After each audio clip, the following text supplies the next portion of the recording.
Hello guys, welcome back to Saran bloggers. And आज हम जा रहे हैं साइंस फेस्टिवल के अंदर। हम आपको दिखाएंगे वहाँ पे क्या कुछ चल रहा है। ओके, चलते हैं।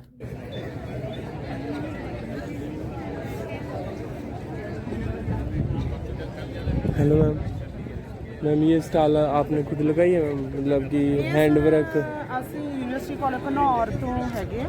ਮੇਰੇ ਨਾਲ ਸਾਡੇ ਸਟੂਡੈਂਟ ਨੇ, ਅਲੱਗ-ਅਲੱਗ ਕਲਾਸਿਸ ਨਾਲ ਸੰਬੰਧਿਤ ਨੇ ਜੀ। ਇਹ ਬੱਚਿਆਂ ਦੁਆਰਾ ਆਪ ਹੀ ਤਿਆਰ ਕੀਤੇ ਗਏ ਨੇ, ਹੈਂਡਮੇਡ ਹੈ ਜੀ। ओके मैम, तो क्या क्या कुछ है मैम मतलब यहाँ पे? ਪੱਖੀਆਂ ਨੇ ਸਰ, ਕੁਸ਼ਨ ਕਵਰ ਨੇ ਤੇ ਫੁਲਕਾਰੀਆਂ ਨੇ, ਸਵੈਟਰ ਹੈ, ਪੀੜੀਆਂ ਨੇ ਸਰ।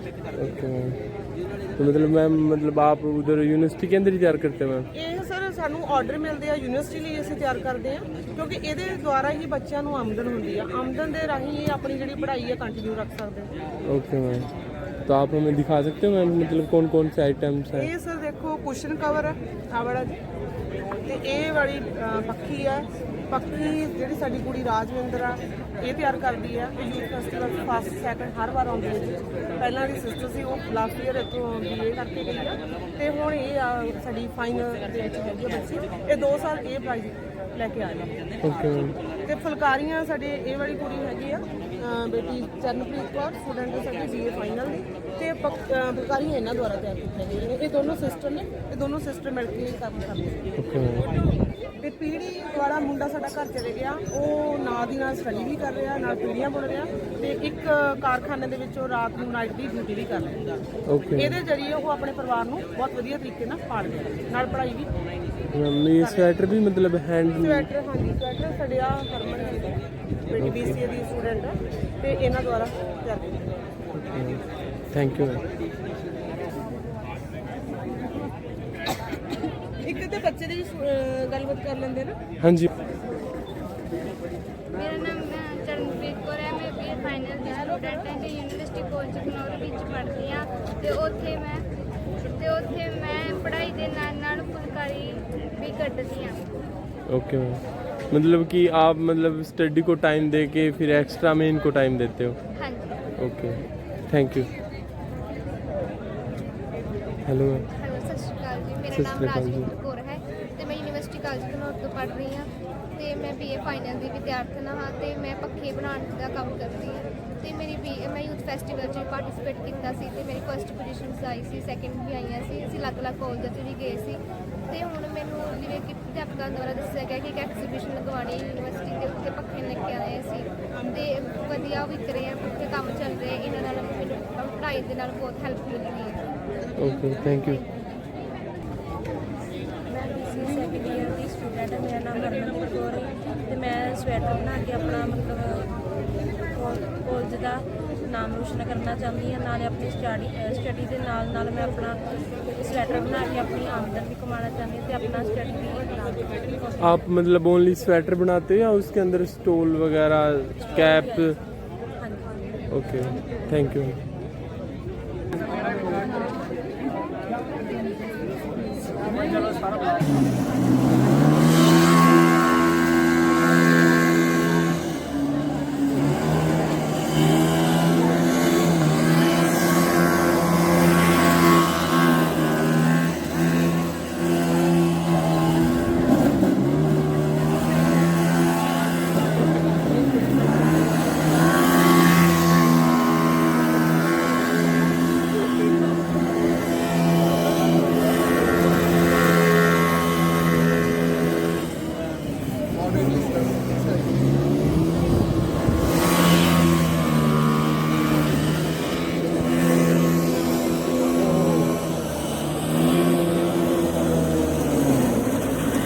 ਬੋਟਨੀ ਡਿਪਾਰਟਮੈਂਟ ਦੇ ਆ। ਅਸੀਂ ਇੱਥੇ ਰਜਿਸਟ੍ਰੇਸ਼ਨ ਕਰਵਾ ਰਹੇ ਹਾਂ ਜਿਨ੍ਹਾਂ ਨੇ ਬੋਟੈਨੀਕਲ ਗਾਰਡਨ ਐਂਡ ਹਰਬੇਰੀਅਮ ਵਿੱਚ ਵਿਜ਼ਿਟ ਕਰਨਾ। ਤੁਸੀਂ ਇਹ QR ਕੋਡ ਸਕੈਨ ਕਰਕੇ ਇੱਕ ਫਾਰਮ ਆਊਗਾ, ਉਹ ਫਿਲ ਕਰ ਦੇਣਾ ਤੇ ਉੱਥੇ ਸਾਡੇ ਗਾਈਡ ਹੋਣਗੇ, ਉਹ ਤੁਹਾਨੂੰ ਸਾਰੇ ਬੋਟੈਨੀਕਲ ਗਾਰਡਨ ਐਂਡ ਹਰਬੇਰੀਅਮ ਦਾ ਟੂਰ ਦੇਣਗੇ। Thank you. ਸਰ ਸਾਡਾ ਮਾਡਲ ਹੈ ਬੇਸ ਹੈਗਾ ਪੀਜ਼ੋ ਇਲੈਕਟ੍ਰਿਸਿਟੀ ਤੇ। ਪੀਜ਼ੋ ਦਾ ਮਤਲਬ ਹੁੰਦਾ ਹੈਗਾ ਕਿ ਸਕਵੀਜ਼ ਕਰਨਾ। ਇਹ ਸਕਵੀਜ਼ ਕਰਨ ਨਾਲ ਸਾਡਾ ਪ੍ਰੈਸ਼ਰ એનર્ਜੀ ਜਨਰੇਟ ਕਰਦੀ ਹੈ ਪੀਜ਼ੋ ਇਲੈਕਟ੍ਰਿਸਿਟੀ। ਜਦੋਂ ਆਪਣੇ ਨਾਰਮਲ ਦੇਖਦੇ ਹੈਗੇ ਰੋਡਸ ਤੇ ਮਿਲੀਅਨਸ ਆਫ ਵਹੀਕਲ ਚੱਲਦੇ ਹੈਗੇ ਤੇ ਉਹ ਵਹੀਕਲ ਨੇ ਜਿਹੜੇ ਪ੍ਰੈਸ਼ਰ એનર્ਜੀ ਐਗਜ਼ਰਟ ਕਰਦੇ ਆ ਰੋਡ ਤੇ ਜਿਹੜੀ ਉਹ ਰੋਡ ਤੇ ਪ੍ਰੈਸ਼ਰ ਐਗਜ਼ਰਟ ਕਰਦਾ ਉਹ ਵੇਸਟੇਜ ਆਫ એનર્ਜੀ ਹੈਗੀ। ਅਸੀਂ ਸਾਡਾ ਮਾਡਲ ਆ ਉਸ એનર્ਜੀ ਨੂੰ ਯੂਟਿਲਾਈਜ਼ ਕਰਦਾ ਹੈਗਾ ਤੇ ਯੂਟਿਲਾਈਜ਼ ਅਸੀਂ ਪੀਜ਼ੋ ਡਿਸਕ ਦੇ ਕਰਕੇ ਕਰ ਰਹੇ ਹੈਗੇ। ਇਹ ਸਾਡੇ ਪੀਜ਼ੋ ਡਿਸਕ ਲੱਗੇ ਆ ਸਾਰੇ ਰੋਡ ਤੇ। ਤੇ ਜਦੋਂ ਸਾਡੇ ਕੋਲ ਵਹੀਕਲ ਚੱਲਦਾ ਪੀਜ਼ੋ ਡਿਸਕ ਦੇ ਉੱਪਰ ਤਾਂ ਸਾਡੀ ਮਕੈਨੀਕਲ એનર્ਜੀ ਆ, ਪ੍ਰੈਸ਼ਰ એનર્ਜੀ ਮਕੈਨੀਕਲ એનર્ਜੀ ਹੀ ਹੁੰਦੀ ਹੈਗੀ। ਉਹ એનર્ਜੀ ਕਨਵਰਟ ਹੋ ਜਾਂਦੀ ਇਲੈਕਟ੍ਰਿਕ એનર્ਜੀ 'ਚ। ਇਲੈਕਟ੍ਰਿਕਲ એનર્ਜੀ ਉਹ ਇਲੈਕਟ੍ਰਿਕਲ એનર્ਜੀ ਨੂੰ ਅਸੀਂ ਬੈਟਰੀ 'ਚ ਸਟੋਰ ਕਰਕੇ ਉਹਨੂੰ ਕਿਤੇ ਮਰਜ਼ੀ ਯੂਟਿਲਾਈਜ਼ ਕਰ ਸਕਦੇ ਹੈਗੇ। ਅਸੀਂ ਇੱਥੇ ਸਟਰੀਟ ਲਾਈਟ ਸਿਸਟਮ ਦੀ ਯੂਟਿਲਾਈਜ਼ ਕੀਤੀ ਹੋਈ ਹੈਗੀ। मतलब ये ਜਦੋਂ ਹਲਕਾ ਜਿਹਾ ਪ੍ਰੈਸ਼ਰ ਹੋਊਗਾ, ਵਾਈਬ੍ਰੇਸ਼ਨਸ ਹੋਣਗੀਆਂ ਤਾਂ ਇਹਦੇ ਵਿੱਚ ਚਾਰਜ ਕੈਰੀਅਰ ਪ੍ਰੋਡਿਊਸ ਹੋਊ ਤੇ ਕਰੰਟ ਇੰਡਿਊਸ। ਜਿਹੜਾ ਕਰੰਟ ਇੰਡਿਊਸ ਹੋਇਆ ਉਹ ਸਾਰਾ ਇਸਨੇ ਸਟੋਰ ਕੀਤਾ ਤੇ ਲੈਂਪਸ ਲਈ ਯੂਜ਼ ਕੀਤਾ। ਆਪਾਂ ਕਿਤੇ ਵੀ ਯੂਜ਼ ਕਰ ਸਕਦੇ ਹਾਂ। ਹੁਣ ਲੈਂਪਸ ਦਾ ਕਨਸੈਪਟ ਇਹ ਆ ਵੀ ਸਾਨੂੰ ਸਿਰਫ ਰਾਤ ਨੂੰ ਚਾਹੀਦੇ ਆ, ਦਿਨ ਦੇ ਵਿੱਚ ਨਹੀਂ ਚਾਹੀਦੀ। ਸਟੋਰ ਕੀਤੀ ਹੋਈ એનર્ਜੀ ਨੂੰ ਰਾਤ ਨੂੰ ਯੂਜ਼ ਕਰਨ ਵਾਸਤੇ ਅਸੀਂ LDR ਯੂਜ਼ ਕੀਤਾ। LDR ਇੱਕ ਐਸਾ ਰੈਜ਼ਿਸਟਰ ਹੈ ਜੋ ਲਾਈਟ ਦੇ ਉੱਪਰ ਡਿਪੈਂਡ ਹੁੰਦਾ। ਜਦੋਂ ਲਾਈਟ ਦੀ ਇੰਟੈਂਸਿਟੀ ਜ਼ਿਆਦਾ ਹੋਊਗੀ ਤਾਂ ਰੈਜ਼ਿਸਟਿਵਿਟੀ ਵੀ ਜ਼ਿਆਦਾ ਹੋਊਗੀ, ਕੰਡਕਟਿਵਿਟੀ ਬਿਲਕੁਲ ਲੋ ਹੋਊਗੀ। ਜਦੋਂ ਲਾਈਟ ਦੀ ਇੰਟੈਂਸਿਟੀ ਘੱਟ ਗਈ ਤਾਂ ਰੈਜ਼ਿਸਟਿਵਿਟੀ ਵੀ ਘੱਟ ਜਾਊ। ਮਤਲਬ ਰਾਤ ਨੂੰ ਇਹ ਚੀਜ਼ ਗਲੋ ਕਰੂਗੀ, ਦਿਨ ਦੇ ਵਿੱਚ ਨਹੀਂ, ਲਾਈਕ ਦਿਸ।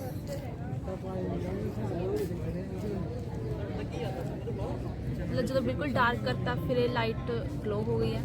ਜਦੋਂ ਛੱਡਤਾ ਥੋੜੀ ਜਿਹੀ ਲਾਈਟ ਜੇ ਪਈ ਇਸ ਤੇ, ਇਹ LDR ਹੁੰਦਾ ਲਾਈਟ ਡਿਪੈਂਡੈਂਟ ਰੈਜ਼ਿਸਟਰ। ਥੋੜੀ ਜਿਹੀ ਵੀ ਲਾਈਟ ਪਈ, ਲਾਈਟ ਸੈਂਸਿਟਿਵ ਡਿਵਾਈਸ ਹੈ ਨਾ, ਫੋਟੋ ਡਾਇਡ ਹੋ ਗਈ ਇੱਕ ਤਰ੍ਹਾਂ ਦੀ, ਤਾਂ ਮਤਲਬ ਕਿ ਇੰਟੈਂਸਿਟੀ ਨਾਲ ਚੱਲਦਾ। ਜੇ ਲਾਈਟ ਪਈ ਤਾਂ ਕੰਮ ਨਹੀਂ ਕਰੂਗਾ ਸਾਰਾ ਸਿਸਟਮ ਸਾਰਾ।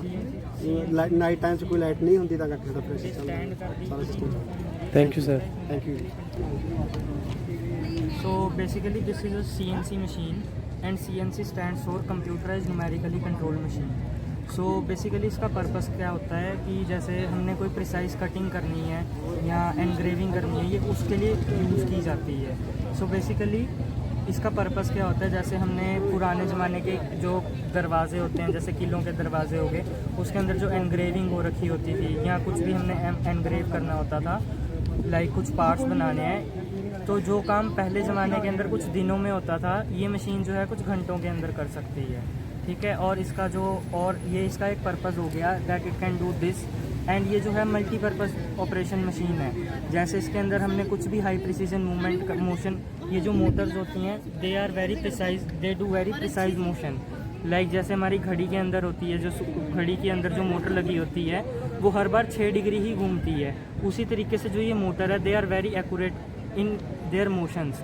Like they rotate 1.8 degree when they got a signal.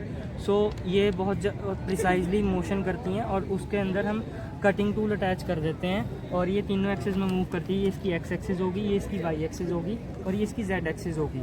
जब हमने इनकी तीनों एक्सिस को कवर कर लिया तो हम इसका जो डायमेंशंस हैं 1000 mm बाय 300 mm, मतलब कोई भी चीज़ जो है जो इस डायमेंशन के अंदर आती है हम उसके अंदर एनग्रेविंग वगैरह या उसके अंदर होल्स क्रिएट करने वो हम कुछ भी कर सकते हैं।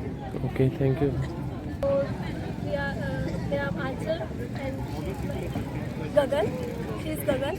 तो हमारा जो प्रोजेक्ट है वो जो है वो ओशन क्लीनअप प्रोजेक्ट के बेस पे है।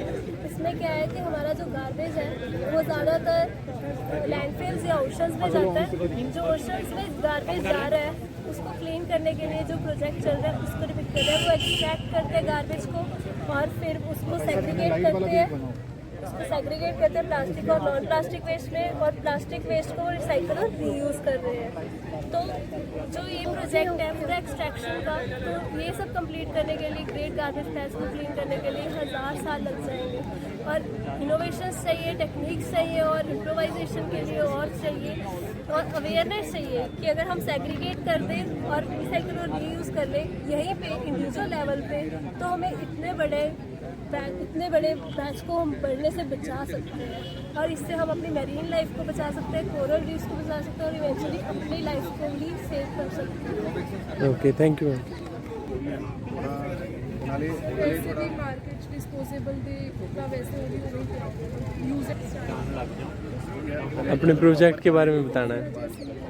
हमारा project is based on waste to wealth. हमने काफ़ी सारे वेस्ट निकाले हैं अलग अलग, जिससे हम वेस्ट को वेल्थ में कन्वर्ट कर सकते हैं। Sir, as we know that human beings gather 100 kg of garbage.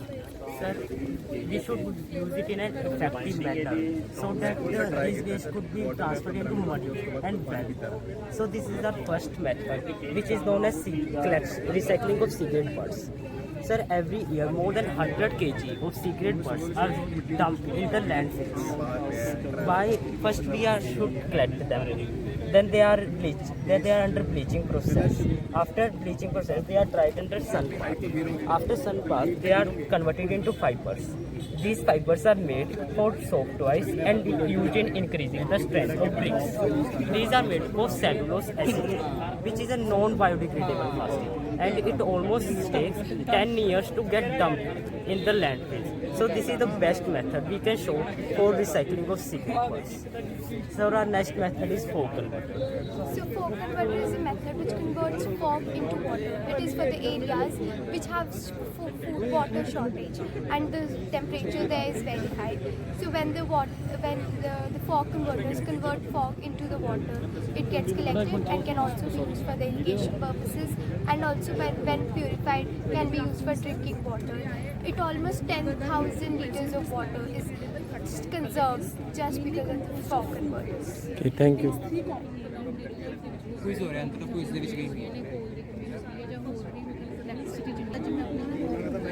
Sir ये स्टीम पावर प्लांट है जो हमारा वाटर रिजर्वायर है, जो बॉयलर है, बॉयलर के थ्रू पंप के थ्रू हम पानी को बॉयलर में ले रहे हैं।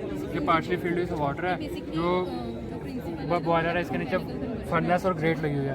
उसके अंदर हम कोई भी वेस्ट मटेरियल जैसे गन्ने का छिलका हो गया या कोई भी कोल वगैरह हो गई, हम वो डाल के जब बॉयलर स्टार्ट होगा तो जो पानी होगा बॉयल होगा, उसके थ्रू स्टीम बनेगी, जो इसके अंदर एग्जॉस्ट गैसेस होंगे चिमनी के थ्रू इन्वायरमेंट की तरफ जाएंगी। जो ये ऊपर स्टीम बनेगी हॉट स्टीम शाफ्ट के थ्रू टरबाइन की तरफ चल जाएगा। जो टरबाइन अपना वर्क करना स्टार्ट हो जाएगा, टरबाइन जो है फिर मैकेनिकल एनर्जी प्रोड्यूस करेगी। जो मैकेनिकल एनर्जी प्रोड्यूस करेगी ये कास्ट आयरन का जो होलो शाफ्ट होगा उसके थ्रू जनरेटर हो जाएगा। तो जनरेटर है वो जो मैकेनिकल एनर्जी जो टरबाइन से उसको मिली है उसको इलेक्ट्रिकल एनर्जी में कन्वर्ट करके एसी सप्लाई जो हमको घर में मिलती है गवर्नमेंट को हम दे सकते हैं। Okay, thank you. Electrical generator ਇਹਦੇ ਵਿੱਚ ਆਪਾਂ ਜੋ ਵੀ ਆਪਣੇ ਟਰਾਂਸਪੋਰਟ ਦਾ ਮੇਨ ਚੀਜ਼ ਵਹੀਕਲਸ ਵਗੈਰਾ ਬਹੁਤ ਨੇ, ਉਹਨਾਂ ਤੋਂ ਆਪਾਂ ਇੱਕ ਐਡਵਾਂਟੇਜ ਲੈ ਸਕਦੇ ਹਾਂ। ਜਿੰਨਾ ਕਰਾਊਡ ਵਗੈਰਾ ਹੈਗਾ ਵੀ ਆਪਣੇ ਉਹਦੇ ਤੋਂ ਇਲੈਕਟ੍ਰਿਸਿਟੀ ਜਨਰੇਟ ਕਰ ਸਕਦੇ ਹਾਂ। ਇਸ ਦੇ ਲਈ ਆਪਾਂ ਇੱਕ ਫਿਜ਼ੀਕਲ ਇਲੈਕਟ੍ਰੀਕਲ ਸੈਂਸਰ ਵਗੈਰਾ ਲਗਾ ਕੇ ਫਿਜ਼ੀਕਲ ਜਨਰੇਟਰ ਬਣਾਇਆ ਹੈਗਾ। ਆਪਾਂ ਜਦੋਂ ਵੀ ਇਹਦੇ ਆਪਾਂ ਫੋਰਸ ਸਪਲਾਈ ਕਰਦੇ ਹਾਂ ਜਾਂ ਆਪਣਾ ਕੋਈ ਫੋਰਸ ਲੱਗਦੀ ਤਾਂ ਇਲੈਕਟ੍ਰਿਸਿਟੀ ਜਨਰੇਟ ਕਰਦਾ ਹੈ। ਆ ਦੇਖ ਸਕਦੇ ਹੋ ਹਲਕਾ ਜਿਹਾ ਸਿਗਨਲ ਆਉਂਦਾ ਹੈਗਾ, ਹਲਕੀ ਲਾਈਟ ਸਰ ਜੀ। ਇਹ ਆਪਣਾ ਏਸੀ ਸਪਲਾਈ ਜਨਰੇਟ ਕਰਦਾ ਹੈਗਾ। ਏਸੀ ਤੋਂ ਆਪਾਂ ਰੈਕਟੀਫਾਈ ਕਰਕੇ ਆਪਾਂ ਇਹਨੂੰ ਡੀਸੀ 'ਚ ਕਨਵਰਟ ਕੀਤਾ, ਕਿਉਂਕਿ ਏਸੀ ਆਪਾਂ ਸਟੋਰ ਨਹੀਂ ਕਰ ਸਕਦੇ। ਦੈਟਸ ਵਾਈ ਇਹਨੂੰ ਡੀਸੀ 'ਚ ਕਨਵਰਟ ਕਰਕੇ ਡੀਸੀ ਆਪਾਂ ਸਟੋਰ ਕਰਨੇ ਆ। ਆਪਾਂ ਨੂੰ ਕਿਤੇ ਵੀ ਲੋੜ ਹੈ ਆਪਾਂ ਉਹਨੂੰ ਇਹ ਤੋਂ ਹੀ ਯੂਜ਼ ਕਰ ਸਕਦੇ ਹਾਂ। ਹੁਣ ਆਪਾਂ ਇਹ ਜਿੱਥੇ ਵੀ ਕਿਤੇ ਕਰਾਊਡ ਦੇ ਏਰੀਆ ਸਟੇਅਰਸ ਵਗੈਰਾ ਨੇ ਆਪਾਂ ਕਿਤੇ ਵੀ ਯੂਜ਼ ਕਰ ਸਕਦੇ ਹਾਂ। Okay, thank you sir. हाँ हाँ ਹਾਈਡਰੋਪੋਨਿਕ ਸਿਸਟਮ ਹੈ, ਇਹਦੇ ਵਿੱਚ ਆਪਾਂ ਫਰਟੀਲਾਈਜੇਸ਼ਨ ਕਰ ਸਕਦੇ ਹਾਂ ਪਲਾਂਟਸ ਦੀ ਵਿਦਆਊਟ ਸੋਇਲ। ਮਤਲਬ ਜਿਹੜੇ ਫਰਟੀਲਾਈਜ਼ਰ ਆਪਾਂ ਸੋਇਲ ਦੇ ਵਿੱਚ ਐਡ ਕਰਦੇ ਸੀ, ਹੁਣ ਆਪਾਂ ਡਾਇਲੂਸ਼ਨ ਮੀਡੀਅਮ ਰਾਹੀਂ ਪਾਣੀ 'ਚ ਐਡ ਕਰ ਸਕਦੇ ਹਾਂ। ਬੇਸਿਕਲੀ ਇਹਦੇ ਵਿੱਚ ਕੋਈ ਪੈਸਟੀਸਾਈਡ ਦੀ ਨੀਡ ਨਹੀਂ ਹੈਗੀ। ਇਹਦੇ ਪ੍ਰੋਜ਼ ਐਂਡ ਕੌਨਸ ਵੀ ਹੁੰਦੇ ਨੇ, ਹਰ ਇੱਕ ਚੀਜ਼ ਦੇ ਫਾਇਦੇ ਵੀ ਨੇ। ਮਤਲਬ ਪਾਣੀ ਰੈਗੂਲੇਸ਼ਨ ਦੇ ਵਿੱਚ ਹੋਣਾ ਚਾਹੀਦਾ, ਖੜਨਾ ਨਹੀਂ ਚਾਹੀਦਾ, ਅਦਰਵਾਈਜ਼ ਪਲਾਂਟਸ ਖਰਾਬ ਹੋ ਜਾਣਗੇ। ਅਤੇ ਆਪਾਂ ਇਹਨੂੰ pH ਲੈਵਲ ਮੇਨਟੇਨ ਕਰਕੇ ਰੱਖਣਾ 5 to 6, ਅਦਰਵਾਈਜ਼ ਸਾਰੇ ਪਲਾਂਟਸ ਖਰਾਬ ਹੋ ਜਾਣਗੇ। ਇਹਦੀ ਗਰੋਥ ਵੀ ਫਾਸਟ ਹੁੰਦੀ ਹੈ ਐਜ਼ ਕੰਪੇਅਰ ਟੂ ਸੋਇਲ। ਥੋੜ੍ਹਾ ਮਤਲਬ ਕੋਸਟਲੀ ਵੀ ਹੈ। ਅਤੇ ਅੱਜ ਕੱਲ੍ਹ ਨਿਊ ਟੈਕਨੀਕ ਆਈ ਹੈ ਕਿ ਯੂਜ਼ ਕਰ ਰਹੇ ਹਾਂ ਹੁਣ ਤੇ ਚਾਈਨਾ ਜਾਪਾਨ ਵਿੱਚ ਯੂਜ਼ ਕਰ ਰਹੇ ਹਾਂ। Okay, thank you ma'am.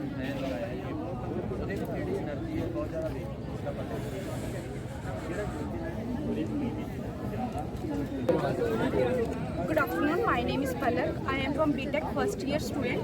This is our project. This is a circuit breaker with overload. When there is a overload in our grant, it detects by the use of sensor and it automatically fuse get off, and when the circuit is stable, it get to be on automatically.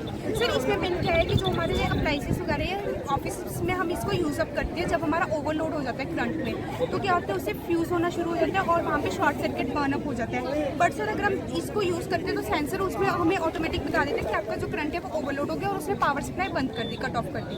जब sir हमारा इसमें stable हो जाएगा current, already जो ये sensor है ये हमारा बीट करना बंद कर देगा और इसको फिर से अप्लाइंसेस हमारे स्टार्ट हो जाएंगे work. Okay, thank you. Everyone, my name is Tarina and आज ਅਸੀਂ ਬਣਾਇਆ ਹੈਗਾ ਇੱਕ ਸੋਲਰ ਲਾਈਟ ਸਿਸਟਮ ਦੇ ਉੱਪਰ ਪ੍ਰੋਜੈਕਟ ਬੇਸਿਕਲੀ ਆਪਾਂ ਨੂੰ ਪਤਾ ਹੈ ਕਿ ਇਹ ਪ੍ਰੋਜੈਕਟ ਕਾਫੀ ਟਾਈਮ ਪਹਿਲਾਂ ਹੀ ਇੰਟਰੋਡਿਊਸ ਹੋ ਚੁੱਕਿਆ ਹੈ, ਬਟ ਸਾਨੂੰ ਇਸ ਦੇ ਬਣਾਉਣ ਦਾ ਮਤਲਬ ਇਹ ਸੀਗਾ ਕਿ ਅਸੀਂ ਲੋਕਾਂ ਨੂੰ ਅਵੇਅਰ ਕਰ ਸਕੀਏ ਇਸ ਬਾਰੇ। ਜਿਵੇਂ ਆਪਾਂ ਨੂੰ ਇਹਦੀ ਵਰਕਿੰਗ ਪਤਾ ਹੈ, ਬਟ ਮੈਂ ਇੱਕ ਵਾਰ ਤੁਹਾਨੂੰ ਫੇਰ ਦੱਸ ਦਿੰਦੀ ਹਾਂ ਕਿ ਜਦੋਂ ਸੋਲਰ ਲਾਈਟ ਸਨਲਾਈਟ ਜਿਹੜੀ ਹੈਗੀ ਹੈ ਇਹ ਸੋਲਰ ਦੇ ਉੱਪਰ ਪੈਂਦੀ ਹੈ, ਜਿਹੜੇ ਕਿ ਸਿਲੀਕਨ ਦੇ ਬਣੇ ਹੋਏ ਹੈ, ਤਾਂ ਇਹ એનર્ਜੀ ਸਟੋਰ ਕਰਦੇ ਹੈ ਤੇ ਉਸ ਤੋਂ ਬਾਅਦ ਇਹ ਤੋਂ ਇਲੈਕਟ੍ਰਿਸਿਟੀ ਪ੍ਰੋਡਿਊਸ ਹੁੰਦੀ ਹੈ, ਜਿਸ ਨੂੰ ਆਪਾਂ ਸਟੋਰ ਕਰ ਸਕਦੇ ਹਾਂ ਤੇ ਵੇਰੀਏਬਲ ਜਿਹੜੀਆਂ ਕੰਡੀਸ਼ਨਸ ਹੁੰਦੀਆਂ ਉੱਥੇ ਵੀ ਆਪਾਂ ਨੂੰ ਯੂਜ਼ ਕਰ ਸਕਦੇ ਹਾਂ। ਇਸ ਨੂੰ ਬਣਾਉਣ ਦਾ ਇਹ ਮਤਲਬ ਹੈ ਕਿ ਕਈ ਜਗ੍ਹਾ ਤੇ ਰਿਮੋਟ ਏਰੀਆਜ਼ ਤੇ ਆਪਣੀ ਕੋਈ ਇਲੈਕਟ੍ਰਿਸਿਟੀ ਪਹੁੰਚਾਉਣ ਦੇ ਜਿਹੜੇ ਸਾਧਨ ਹੈ ਉਹ ਨਹੀਂ ਹੁੰਦੇ, ਤਾਂ ਉੱਥੇ ਆਪਾਂ ਨੂੰ ਟੈਂਪਰੇਰੀ ਬੇਸਿਸ ਤੇ ਯੂਜ਼ ਕਰ ਸਕਦੇ ਹਾਂ ਜਾਂ ਕਿਸੇ ਨਾ ਕਿਸੇ ਐਕਸਟਰਨਲ ਸੋਰਸ ਦੀ ਹੈਲਪ ਦੇ ਨਾਲ ਇਹਨੂੰ ਯੂਜ਼ ਕਰ ਸਕਦੇ ਹਾਂ। Thank you. My name is Traffic Goyal and I am from ECA department first year, and this project is of disco lights, which is basically used for the security purpose in different ways, like in previous Dussehra system, Dussehra Mela, and light when two trains come and contact, and then the student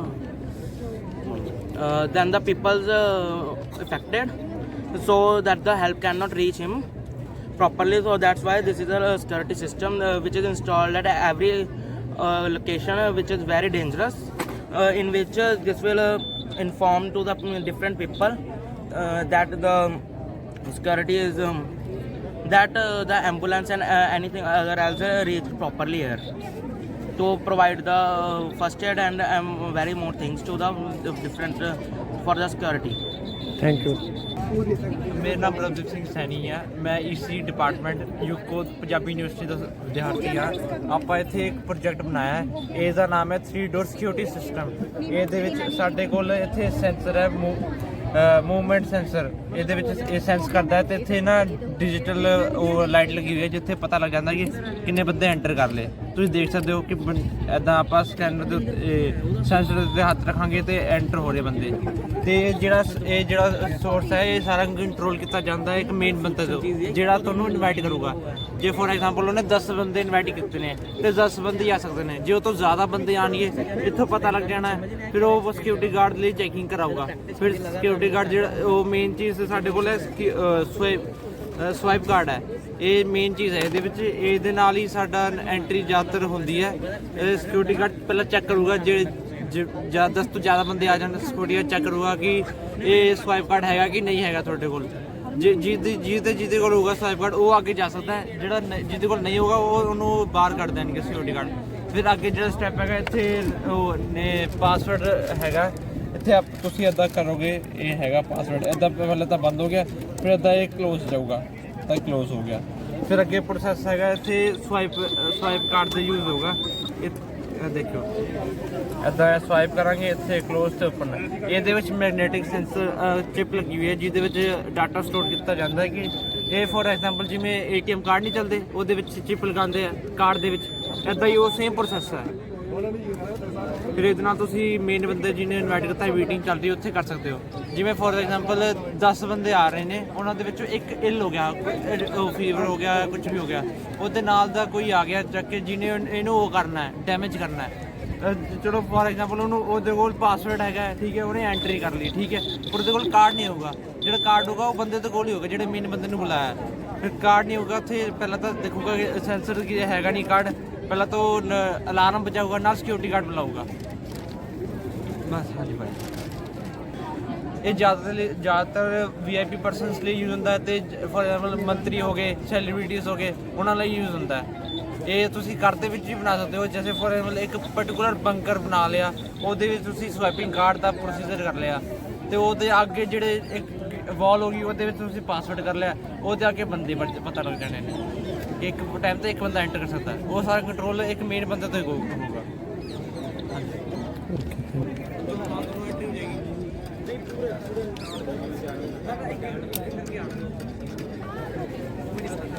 sir ये हमारा wire loop circuit है, हम ये mainly यहाँ पर fun game के लिए use करें। इसमें क्या है कि जब हम इसको यहाँ से फासले करेंगे तो हमने इसको वायर के साथ टच नहीं होने देना। जैसे सर अभी मैंने इसको यहाँ से जैसे स्टार्ट किया तो मेरे वायर के साथ ये टच नहीं हो रहा है, ये 4 है, बट जैसे ये टच होगा ये बीट अप साउंड देगा, जिससे हमें पता लग जाएगा कि जो हमारा सेंस है ये वायर के साथ टच हो गया, जिसके दिखाना मतलब पीठ की साउंड देगा। ये हम यहाँ पे सिर्फ as a fun entertainment purpose के लिए यूज़ कर रहे हैं।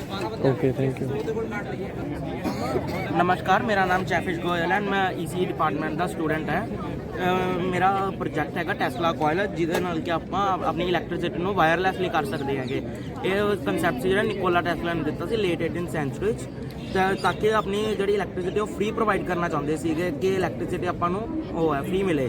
ਪਰ ਉਦੋਂ ਕੁਝ ਇਸ਼ੂਜ਼ ਕਰਕੇ ਉਹ ਮਤਲਬ ਉਹਨਾਂ ਦਾ ਸਪੋਰਟਿਵ ਨਹੀਂ ਬਣਿਆ, ਉਹ ਚੱਲ ਨਹੀਂ ਪਾਇਆ। ਪ੍ਰੋਜੈਕਟ 'ਚ ਹੁੰਦਾ ਕਿ ਇਸ 'ਚ ਇੱਕ ਟੈਸਲਾ ਕੋਇਲ ਹੈਗੀ, ਠੀਕ ਹੈ, ਇਹਦੇ ਨਾਲ ਵੇਵਜ਼ ਐਮਿਟ ਹੁੰਦੀ ਹੈ, ਇਲੈਕਟ੍ਰੋਮੈਗਨੈਟਿਕ ਵੇਵਜ਼, ਤਾਂ ਜਿਹਦੇ ਕਰਕੇ ਆਪਣੇ ਜਿਹੜੇ ਫਲੋਰੈਸੈਂਟ ਟਾਈਪ ਟਿਊਬਲ ਹੁੰਦੇ ਨੇ, ਉਹਨਾਂ ਦੇ ਗੈਸਿਸ ਹੁੰਦੇ ਡਿਫਰੈਂਟ ਨਿਓਨ ਗੈਸ ਐਕਸੈਟਰਾ, ਜਿਹਦੇ ਨਾਲ ਇਹ ਚਾਰਜ ਅਪ ਹੋ ਜਾਂਦੀ ਹੈ ਇਹਦੇ ਵੇਵਜ਼ ਨਾਲ, ਤਾਂ ਗਲੋ ਕਰਦਾ ਹੈਗਾ, ਠੀਕ ਹੈ। ਇਸ 'ਚ ਉਹ ਹੈਗਾ ਜਿਵੇਂ ਪਹਿਲਾਂ ਡਿਫਰੈਂਟ ਟਿਊਬਲਾਈਟ 'ਚ ਹੁਣ LED ਲਾਈਟ ਚੱਲ ਪਈਆਂ, ਉਨਾ ਹੀ ਹੈ ਕੰਸੈਪਟ ਯੂਜ਼ ਹੋ ਰਿਹਾ। Thank you. Thank you. मेरा नाम है डॉक्टर राजवीर कौर और मैं इलैक्ट्रॉनिक्स डिपार्टमेंट तो आई है। साढ़े मेरे इस 7 बच्चों ने प्रोजेक्ट में पार्टिसिपेट किया, जिहदे विच बेसिकली साडा मेन मोटिव सी सिक्योरिटी सिस्टम।